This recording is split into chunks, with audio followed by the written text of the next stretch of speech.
पितृदोष है ये आपको कैसे मालूम पड़ेगा?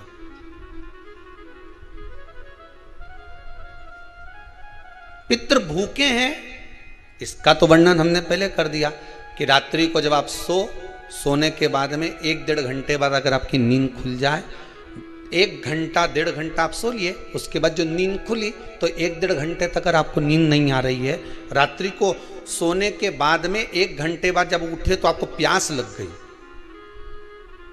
भूख लगने लगी, प्यास लगने लगी कि मेरे को पानी पीना पड़ेगा, घबराहट हो रही, पानी पीना पड़ेगा। 1-1.5 घंटे सोने के बाद अचानक नींद खुले और आपको प्यास लगे, समझ लेना आपके पितृ भूखे हैं और प्यास है।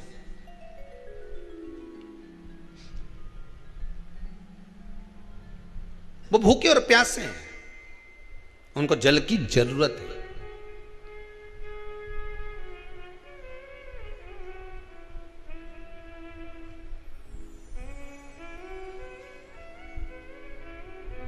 किसी भी नदी में, सरोवर में, कुंड में, बावड़ी में, तालाब में, आप तीर्थ में जाकर जब स्नान करते हैं तो स्नान करने के बाद एक काम का नियम बना लो कि अपने हाथ की अंजलि में जल लेकर अपने पूर्वजों को देना। प्यासे रहते हैं, भाग मांगते हैं।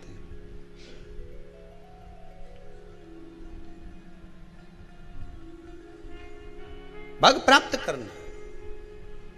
3 वृक्ष पितरों के तुल्य हैं। नैमिषारण्य की कथा में भी कहा था 3 वृक्ष पितरों के तुल्य हैं। पहला पीपल, दूसरा वट वृक्ष, तीसरा बेलपत्र का वृक्ष। ये पितरों के तुल्य हैं।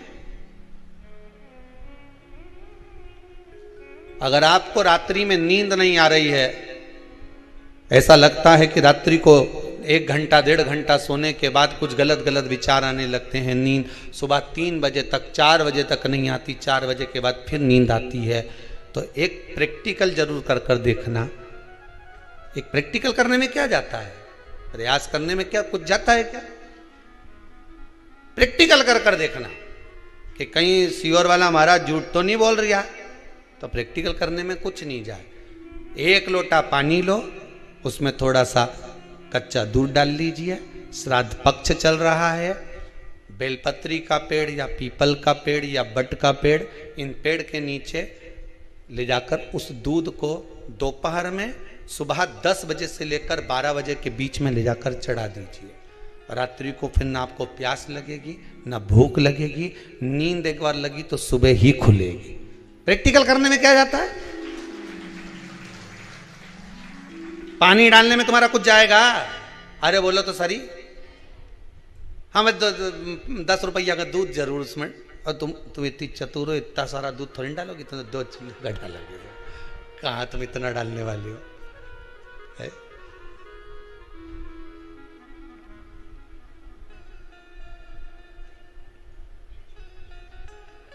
कहा बहुत चतुर चतुर लोग हो रहे संसार में हो। भले पूजन पाठ नहीं करे, पर कहीं का एकदम मिलने आ जाए ना, क्या अम्मा जी है क्या पाठ कर रही है, फिर वो भी बैठ गई तुरंत, अभी तो सोई थी,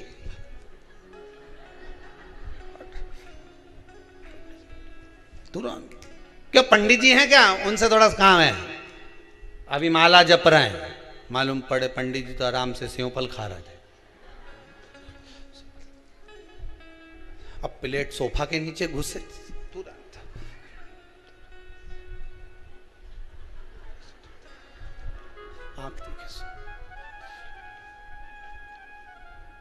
प्रैक्टिकल करने में क्या जाता, कुछ भी नहीं बिगड़ेगा। ये तो बस जल डालोगे तुम्हारा ही कुछ अच्छा हो सकता है, बाबा की कृपा है।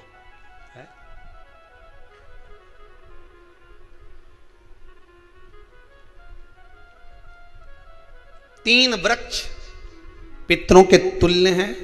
पहला जम के बोलिए पीपल, दूसरा बट वृक्ष, तीसरा बेलपत्री का वृक्ष। तीनों।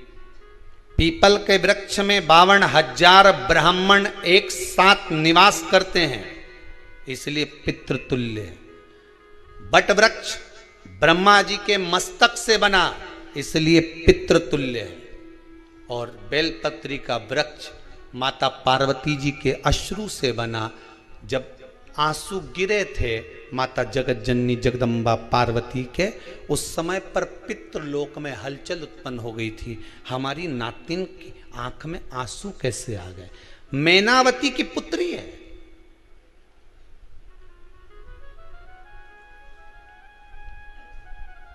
पितरों की नातिन, इसकी अश्रु कैसे गिर गए?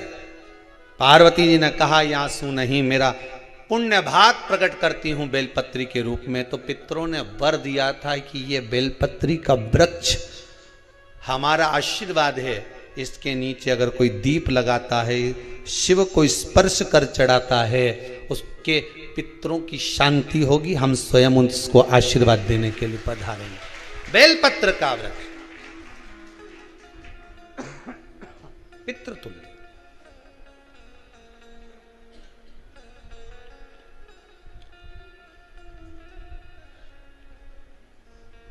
तो रात्रि को अगर भूख लग रही है, प्यास लग रही है, तो पितृदोष है। दूसरा पितृदोष का लक्षण बताया, घर में कोई शुभ कार्य ना हो, वंश की वृद्धि ना हो।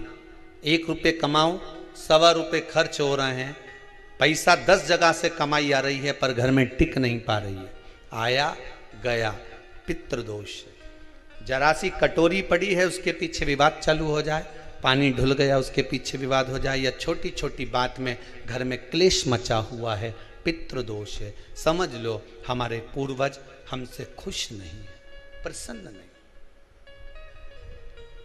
कोई कहता है गुरुजी श्राद्ध बड़े बेटे को करना चाहिए कि छोटे को करना चाहिए? शिव महापुराण की कथा कहती है, अगर जायदाद का पूरा हिस्सा बड़े ने लिया हो और तुमने अपनी माता का दूध ना पिया हो तो एक ही को कर लेने दो। अगर माता का दूध पिया है और अगर एक अंगूठी भी ली है, जरा सा एक कपड़ा भी अगर सास का लिया है, तो श्राद्ध तो तुझे करना ही पड़ेगा, करना ही पड़ेगा। तूने मेरा दूध पिया है तो बिल्कुल जम के तो बोलो। अगर तुमने उनका कुछ खाया है तो अब एक काम और हो सकता है, गुरुजी वो श्राद्ध अगर हम नहीं करें और बड़े भैया करें और हम उन्हीं के यहाँ चले जाएं तो चले जा, मना कौन कर रहा है? पूड़ी का तेल तू ले जा, खीर का दूध 2 थैली तू खरीद के ले जा। जितना वहां वो सेवा करे उतनी सेवा तुम करो। गलत है क्या?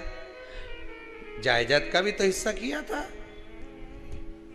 सुई की नोक के बराबर नहीं धुआं ने, ईंट इधर खसकी है तो हमारी इधर खसका दीजिए। हमारी बसियत में इतना लिखा है तो फिर बसियत में ये भी लिख के जाना चाहिए था। मैं तो क्यों सबके, तुम डरो मत ही रहे एक भी। जब छोरा छोरी के जब सब सामान, प्रॉपर्टी दो ना, जमीन दो ना, जायदाद दो ना, सारा सामान छोरा छोरी के दो, तो उनके लिख के भी जाओ कि हमारी श्राद्ध कर दे अच्छे से, नहीं तो भूतड़ी बन के सताऊंगी।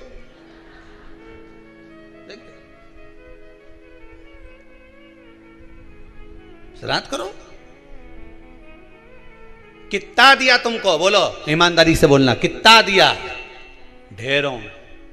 और एक बात बहुत अच्छे से कहूंगा, आप लोगों के जीवन में उतरे। अगर मायके में भाई, मायके में भाभी, मायके के लोग अगर आपके माँ बाप का श्राद्ध नहीं करते हैं तो बेटी भी अपने माता पिता का श्राद्ध कर सकती है। उसने भी दूध पिया है अपने माता पिता का, पर वो श्राद्ध का भोजन कौन कराएगा? बेटी का पुत्र हो, बेटी की पुत्री हो, वो कराए। और नाम वो नाना नानी का ले ले, करे। अगर वो नहीं कर रहे हैं, वो नहीं संभालते, वो नहीं जानते, तो आप करो। करे। दो भाग होते हैं।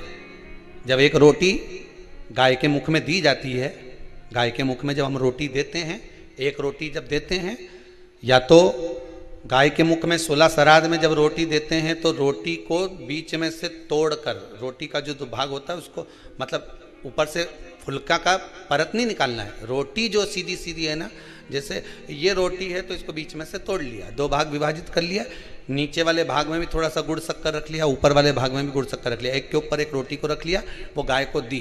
तो अपन श्राद्ध पक्ष में 2 पूड़ी का प्रमाण है कि गाय को 2 रोटी दी जाती है, कुत्ता को 2 रोटी दी जाती है। 2 पूड़ी रख के देते हो, नहीं देते? आप लोग तो देते होगे, 2 पूड़ी के ऊपर पूड़ी रखकर, थोड़ा सा मीठा रखकर, नमकीन रखकर, कुत्ते को भी देते, 2 पूड़ी तोड़कर कागा को भी देते। 2 पूड़ी का प्रमाण कहां से आया? 2 भाग रोटी के टुकड़े का प्रमाण कहां से आया? श्राद्ध पक्ष में ही ऐसा क्यों किया जाता है? बाकी के समय पर तो कोई ऐसा 2 पूड़ी का प्रमाण ही नहीं, पर श्राद्ध पक्ष में ये क्यों कहा जाता है कि पूड़ी के ऊपर पूड़ी रख दे, उसमें मीठा रख दे, खीर शक्कर रख दे, गाय को दिया, कुत्ते को दिया, कागा को दिया, ऐसे क्यों कहा जाता है? उसका कारण क्या होता है? उसका केवल एक कारण है, जो नारी ने भोजन का निर्माण करा है, जो घर की बहू भोजन बनाई है, जो घर की बेटी ने भोजन बनाया है, घर की माता ने भोजन बनाया है। महाराज, पिता पुरुष एक कुल को तारता है, बेटी 2 कुल को तारती है। जब श्राद्ध पक्ष में 2 भाग रोटी के कर गाय को देती है तो 1 भाग तो उसके ससुराल वालों को मिलता है।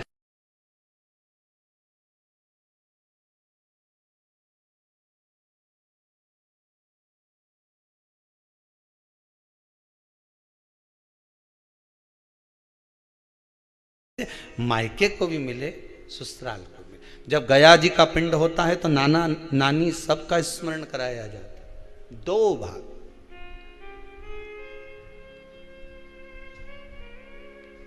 पुण्यता प्राप्त।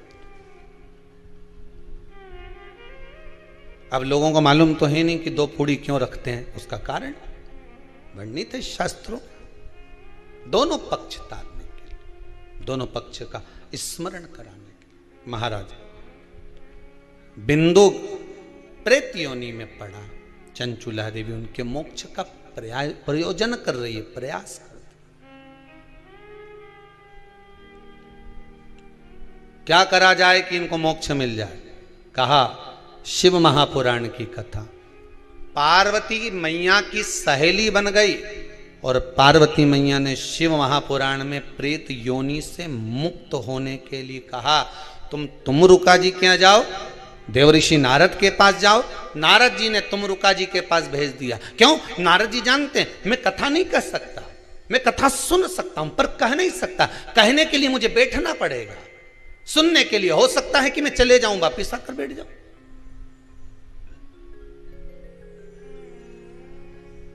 तुमरुका जी से कहा कथा कह दोगे? हाँ, कहने में क्या दिक्कत है? मेरे पति को प्रेत योनि से मुक्त करना है। तुमरुका जी बोलते हैं केवल तुम्हारा पति प्रेत योनि से मुक्त नहीं होगा। तुमरुका जी ने शिव महापुराण में कहा, सुनो चंचुला देवी, केवल एक व्यक्ति शिव पुराण से नहीं तरता, इस बिंदुक जैसे ना जाने कितने प्रेत इस वायुमंडल में घूम रहे होंगे, ना जाने कितने पितर, ना जाने कितने आहूत, ना जाने कितने वासुक इस वायुमंडल में घूम रहे होंगे। तुम्हारा पति तुमको दिखा नहीं, तुम्हारा बिंदुक तुम्हें कभी नजर आया नहीं, फिर कारण क्या था? बस मन में शांति नहीं है। घर में सारा सुख है पर हृदय में शांति नहीं, समझ लो पितृदोष है। क्या करा जाए? फिर क्या करोगे? महाराज, हृदय शांति, हृदय शांति। केवल एक अकेला बिंदुक शिव महापुराण की कथा सुनकर नहीं तरेगा। तुमरुका जी कहते हैं जिस समय पर मैं शिव महापुराण की कथा कहूंगा, सुनो चंचुला देवी, इस संसार के इस भूमंडल पर मृत्यु लोक में जितने भी जीव इस संसार सागर में भटक रहे होंगे, शिव महापुराण की कथा सुनकर वो भी तर जाएंगे। ये अकेली बिंदुक को तारने वाली नहीं है। इस मृत्यु लोक में जो विराजमान, आज भी नियम है महाराज, श्राद्ध का भोजन टेबल पर नहीं कराया जाता, श्राद्ध का भोजन ब्राह्मण को कुर्सी पर बिठाकर नहीं कराया जाता।